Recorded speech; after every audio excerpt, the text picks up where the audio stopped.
தண்ணீர் தொட்டி சுத்தம் செய்தபோது மூச்சு திணறி 4 தொழிலாளர்கள் பலி. மும்பையில் பரிதாபம். மும்பையில் இருக்கட்டும், தமிழ்நாட்டில் இருக்கட்டும், எங்கே வேணா இருக்கட்டும், நீங்கள் அரசாங்கத்தினுடைய ஸ்டாண்டிங் ஆர்டர்ஸை ஒருத்தர் கூட மதிக்கிறதே இல்லை. எவன் செத்தா உங்களுக்கு என்ன ஆகுது? எவனா இறக்கி எதனா கேஸ் அடிச்சு சாவணும்னு பண்ணுறீங்க. இதில் தனிப்பட்ட முறையில் அரசாங்கம் இருந்தாலும் சரி, தனியார் யாராக இருந்தாலும் சரி, நான் ஏற்கனவே என் வீடியோவிலே சொல்லியிருக்கேன். அந்த சம்மந்தப்பட்ட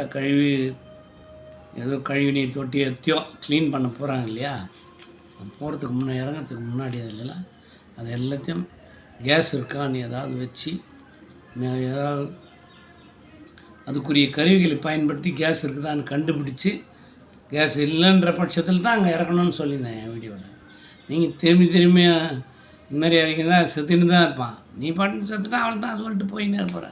அரசாங்கம் அது ஏதாவது நஷ்ட ஈடு கொடுக்கணுன்ட்டு தூக்கி போட்டு போவார். குப்பைங்களை எடுத்து ரோட்டில் போட்டுல இப்போ கார்ப்பரேஷன் மாறி மாட்டேன்னு எல்லாம் திமிரில் இருக்கிறீங்க. யார் சாப்பிட்றானோ, அவன் யார் இறக்கி சாப்பிட்றானோ அந்த சம்மந்தப்பட்ட ஆள் தான் அவனுக்கு 50 லட்சம் கொடுக்கணும். ஒவ்வொருத்தனும் 50 லட்சம், 2 கோடி ஆச்சு. இப்போ தெரியும் அவனுக்கு யாருன்னு. நான் சும்மா எங்கன்னா இறக்கி விட்டு அவனை சாவடிச்சுட்டு ஏழை ஜனங்களை சாவடிச்சுங்கிறீங்க. ஆம்பளையாக இருந்தால் நீ இறங்க வேண்டியது தானடா பொட்ட பசங்களை. ஒருத்தன் ஒன்றா ஏழைங்க இருப்பான், எழுச்சவாயமே பார்த்தா அவன் என்ன ரோட்டில் பிளாட்ஃபார்மில் கொடுக்குறான், இறங்கி செத்தான் அவனுக்கு. நாங்கள் ஒரு பெரிய பங்களாவில் வாங்க. ஒழுங்காக அரசாங்கத்தினுடைய விதிமுறையில் பயன்படுத்துங்க, ஃபஸ்ட்டு பின்பற்றுங்க. ரொம்ப இறக்கி விட்டு அதில் என்ன அது இருக்கும், 20 வருஷத்துக்கு முன்னாடி எடுத்து தான் இருக்கும் அந்த கழிவுநீர் தொட்டி. அதில் இறங்கினா கேஸ் அடிக்காது.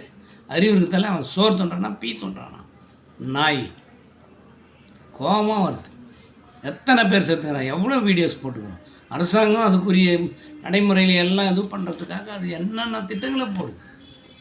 திரும்பி இது நடக்குதுன்னா அப்புறம் ஒன்றும் இல்லை, மெஷின் எல்லாம் வந்துச்சுன்னாங்க. அப்புறம் எப்படி மனுஷனாக இருக்குண்ணா? எல்லாம் புதுமையாக இருக்குது. இந்தியாவில் தான் நடக்குது, வேறு எங்கேயுமே இல்லை. மூச்சு திணறி இறந்துட்டான். ஏன் மூச்சு திணறி இறந்துட்டான்? மொத்த வச்சுட்டு இந்த கொலை வழக்கை பதிவு பண்ணுங்கள். மூச்சு திணறி இருந்தாலும் ஒத்துக்க முடியாது. இனிமேல் அது சம்மந்தப்பட்ட ஓனர் மேலே கேஸ் கொடுத்து ஸ்டெப் எடுங்க. ஆளுக்கு 50 லட்சம் கொடுக்க சொல்லுங்கள். இது ஏன் சார்பில் சோழவரம் ஜார்ஜ் யூடியூபர், நான் தான் பேசுகிறேன். என் பேர் நோட் பண்ணிக்க, என் ஃபோன் நம்பர் தரேன். பயமாக எனக்கு 7305592228. ஏதாவது இதில் பிரச்சனை தான் எனக்கு தொடர்பு கொள்கிறேன். ஆம்பளையாந்தா